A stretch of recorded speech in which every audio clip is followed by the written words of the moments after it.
Miami's most historic building, the Freedom Tower, recently reopened up to the public after being closed for a year and a half. The iconic location is not just a historical landmark. It's a living museum that now includes 4 different cultural and historical exhibits. We had a lot of renovations, especially in the back end. It's a beautiful building, but it's an old facility from the 1920s, so there was a lot of work that had to be done.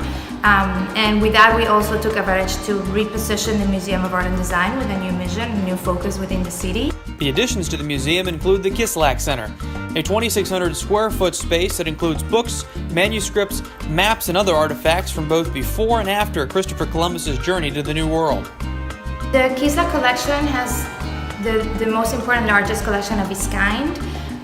In this particular gallery, you'll find very unique objects from pre-Columbian civilizations.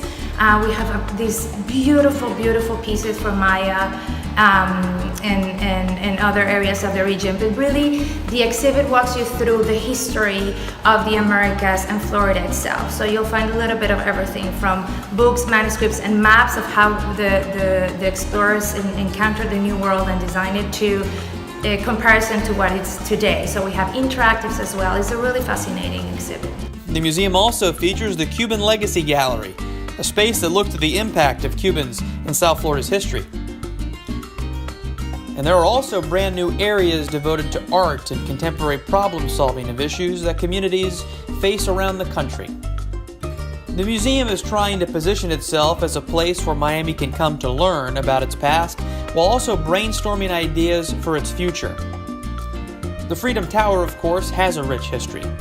Opened in 1926 as the original home for the Miami News, the tower became iconic after it was pressed into service as the processing center for Cuban refugees who were fleeing the rise of the Castro regime. Known today as the Ellis Island of Latin America, the tower is poised to continue to make history. Really, it's important for the reasons that it was named. You know, it was the first newspaper in the city, reminds you of the cornerstones of democracy, the freedom of the press, and also was the site where thousands and thousands of Cuban exiles were processed when they were fleeing a communist regime and found a new life in America.